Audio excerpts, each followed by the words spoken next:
Hey everyone, welcome to the latest installment of The Way It Is, and I am your host, Luca and and I'm back. I want to thank Sam and Ben for jumping in last week, which was good. It was timely because Ben had was just closing on his new home. Absolutely. And I guess Sam was forced to deal with his brother. I was going to say, not my favorite client. Exactly, one of the most difficult clients. Anyway.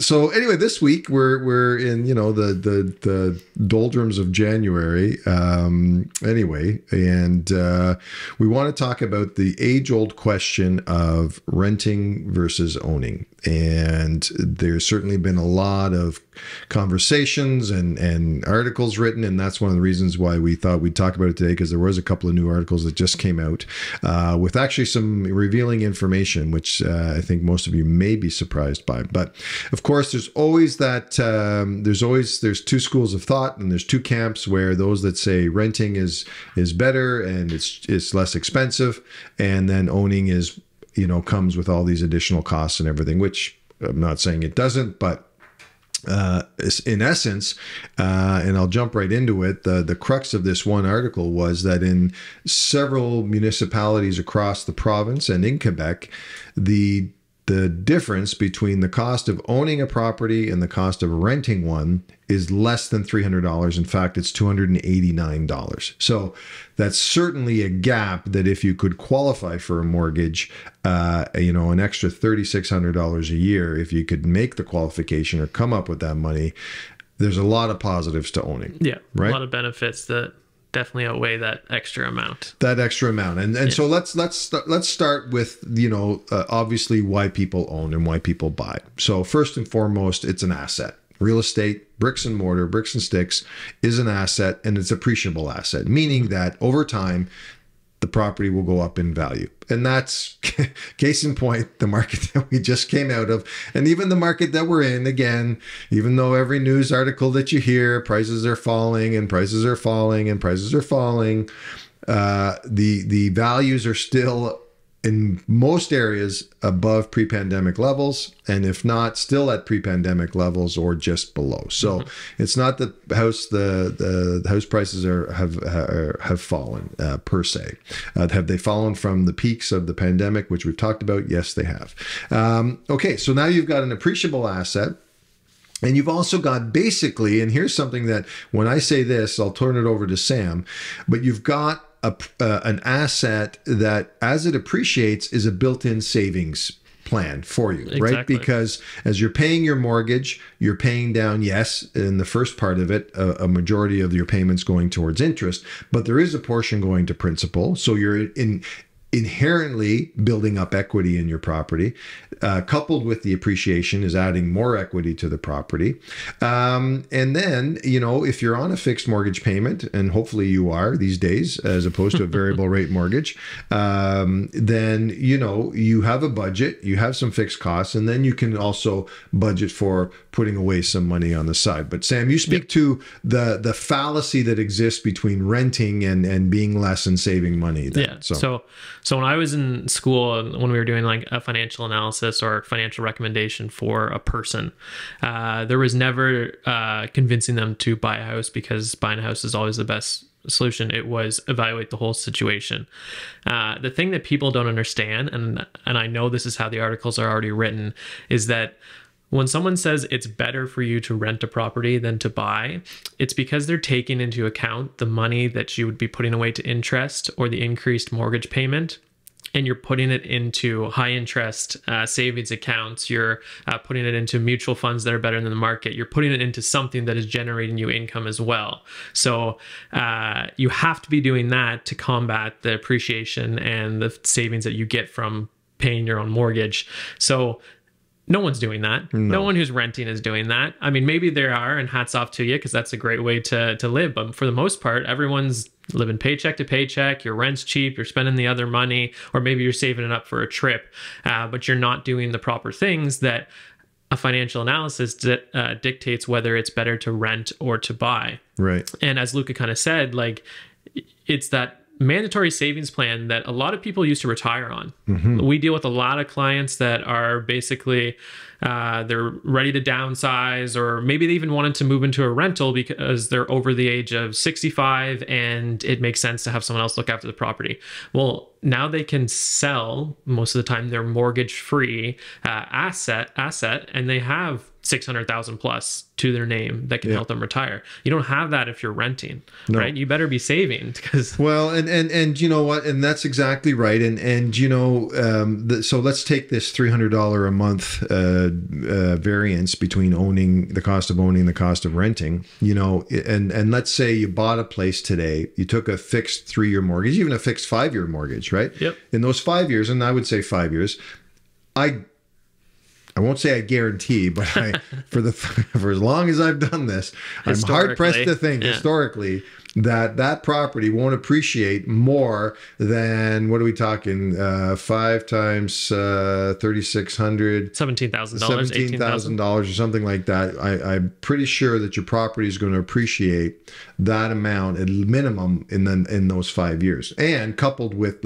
and that's the thing, we can't predict the market, but if the market comes back to where it was, or things start to stabilize now as we're starting to see, and rates start to stabilize and stuff, because we are seeing activity in the marketplace even in early January. Absolutely. You know, there you go. You're going to make up that additional cost, or that perceived cost, or the real cost, in the 5 years that you're going to have your first term of your mortgage. And then when you go to renew, you'll have equity, or you'll be able to do whatever at that point in time. Where you're right, renting is just always going to be renting. At the end of the day, when you leave that apartment or you leave that property, you will have nothing to show for it apart from what you've put away, which in most cases, as we've said, doesn't happen. Exactly. The other sad reality, given what's happening in the marketplace, is that you also don't have any security. Nope. Because at any given point, the owner of that property could put it for sale. Yep. In which case, then, if your tenancy is month to month, you may be asked to leave and vacate in 60 days, if by a new owner that wants to move into it. If you know, or the owner wants to move back into the property because it was a family home or something like that, or they had to move away for work and now they want to move back. So with a rental, as I said before, yes, now you have someone who's dealing with the maintenance of the property for the most part, but you remove all your control. So there's no, that sense that someone could take the property away from you is there. I mean, there has to be valid reasons for it, but there's a lot of reasons that happen to a lot of people where the property has to basically be gone. And then one thing that I see a lot of people complaining about, and it kind of makes sense because it's a bit ridiculous that people can do this, but if your property is from 2018 or newer, well, then they can increase the rent with no rent control. Right. So instead of that 2.5% increase that everyone's kind of faced with year after year after year, could be 100% increase. That's right. Guess what? You have to either leave or pay that difference. That's a reality of renting, unfortunately, is that you're faced with that. So no, absolutely. Now, is there a time that renting could make sense? Absolutely. And Sam touched on it earlier. You know, if you're now at a stage in your life or in your whatever, and you just don't want the maintenance anymore, and you've owned a home and you've accrued the appreciation, you accrued your equity, now it's time to trade it in for something simple, right? Where you can just lock the door. You don't want to worry about who's going to shovel your driveway. You don't want to worry about who's going to cut your grass. And not to say that still doesn't fall on the tenant, depending on what you're renting. If you're renting a home, you're still going to have to shovel your own driveway and cut your own lawn potentially. Yes. So, but if you're in a multi-rise or a tower or something, then it's like living in a condo where you lock the door and away you go, and it doesn't matter. You're in a secure building and you've got covered parking maybe, and da-da-da-da-da. And certainly at that point in time, if you're thinking, okay, I'm retiring now, or I'm going to travel more, or I'm going to spend more time here, then that could make sense. Absolutely. And now you've got, you've earned your equity, and now you can turn it over to, it's no different than planning your retirement and saying, okay, I'm going to need X number of dollars every month to live on. Exactly. Well, you have to factor in the cost of living in an apartment or renting for that. Yeah. Renting for basically people who are retired is perfect. For the most part, like going back to that financial scenario, It only makes sense to rent if you're getting far below market rent, which is rare. You're in an apartment complex that's massive and was built before 2018, because then it's rent controlled. You can't get kicked out of randomly. No one person's really moving into that. So then you have that protection, and then you don't have to do those extra kind of things. Yeah. But again, you kind of have to be below the market rent, which these articles are timely because mortgage rates are at their all-time kind of high. So, I mean, rent's going up, and that's not going down, and that never will go down for a long time. Mortgage rates are coming down. Yes, that's right. And Sam's absolutely right. I mean, market rents right now are almost equal to what a mortgage payment, if not more than what a mortgage payment would be, depending on what you're going to rent. I mean, to go rent a brand new townhome in the west end of Kingston or in Amherstview or in the east end of Kingston, you're looking at a minimum $2,500 to $2,800 to $3,000 a month, plus utilities. So let's think about that. Utilities now, as we all know, because we're all getting our friggin' increased Enbridge gas bills and our increased utilities Kingston bills and hydro bills. It's on average anywhere between $350 to $400 a month. Exactly. And that's if you're just being normal consumption. So now you're at, you know, $2,500 plus. Now you're at $2,900 or at $3,400 a month. You know, so you think to yourself, well, if I'm going to be paying that much money, if you do qualify, and there's the rub, right? You have to qualify for the mortgage. So you have to have an income, you have to have a substantial or, you know, a consistent income, sustainable income, a double income, more than likely, in terms of two incomes coming together today to afford even to rent or to buy. And you think to yourself, if we do qualify, and we can qualify somehow, you know, if we're going to be paying all this money, why wouldn't you give it to yourself? And that's the the age-old sort of why I've always believed in the value of real estate, is because you're investing in yourself and you're investing in your own property, you know, and here's where I think too many people over, you know, buyers, first-time buyers or any buyers, even after buying subsequent multiple properties, you should always approach it you know, very pragmatically and have a budget, you know, no different than you did with Ben in terms of, okay, here's what my mortgage is going to be. Here's what my taxes are going to be. Here's what my insurance is. Here's what it's going to cost for my utilities. Here's what it's going to cost for my internet. Here's what it's going to cost for me if I have to pay for someone to cut my grass. Here's what it's going to cost if I have to pay someone to shovel my snow, or if I'm going to do it myself, that means I got to buy a lawnmower. So you got to go through this checklist, and a good agent, and we would help you with that, in terms of what it's like to be a homeowner, because it's not just, hey, sign on the dotted line, you get the keys and life is good. You know, when you wake up, there's stuff to do, right? So, and that's, I think, where people and these articles come out, and people, you know, think renting's just easy, and and owning's not for everybody.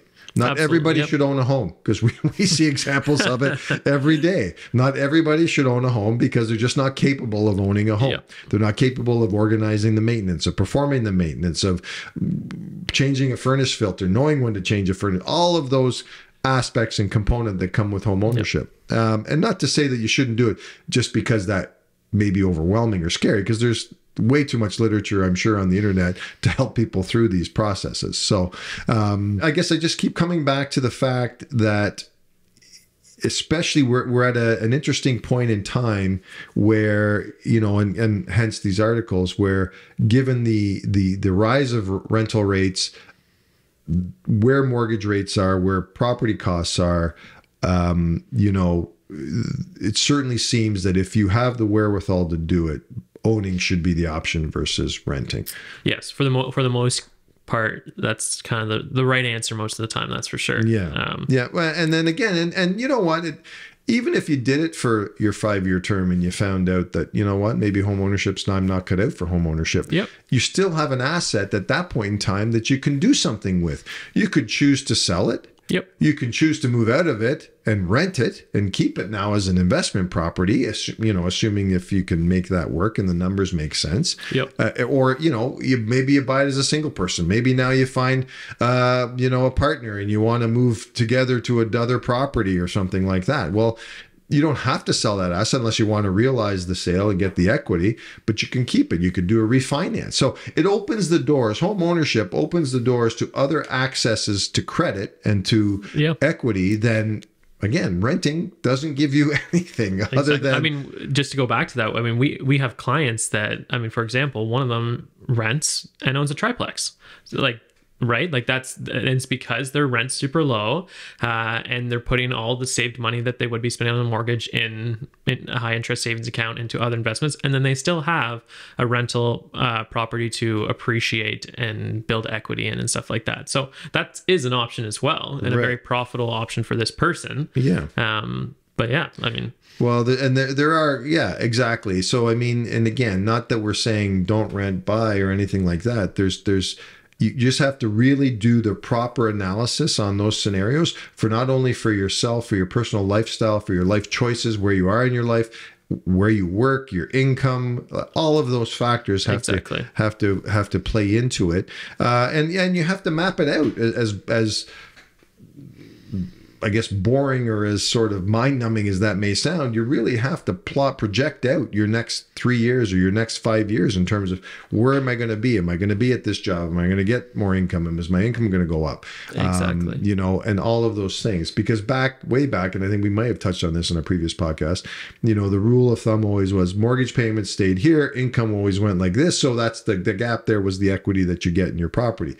The world's gone topsy-turvy a bit now, so incomes sometimes have gone like this, sometimes, and now it's rates that are going like this. So things have been turned on their head a little bit, but that's still, I think, the trend, or I think the baseline. But you're right there. That's what it comes down to, is every person individually should assess whether they should be renting and buying. Don't just read these articles and think, oh, I'm going to save $290 a month, because these articles cater to the masses, but they're not even built by the masses. Like they don't go into the average person and think, oh, this person is saving this amount of money, which is going to save them instead of buying versus owning kind of thing. That's not how they're drafted, right? That's just it. And it's just massive data pulling, right? And it's taking averages, and it's taking almost like a census, right? Where it's taking mass data like that. But anyway, we thought it was worth having the conversation. And again, we're happy to have any conversations with you. And when we work with our clients and our buyers, we're having these conversations, and we're talking about these real life variables and what needs to be accounted for and everything else, because too many people get caught up in the moment, and it's all about the excitement of making an offer and everything like that. And then, next thing you know, the dust settles, and there's a deer in the headlights, and what have I done? So, the last thing you want is to buy something just because you felt you had to, and then get upside down in it. That's for sure. Nobody wants that. And sadly, there are stories about that. But we'll leave it at that. Thank you very much for tuning in. And we'll catch you on the next one.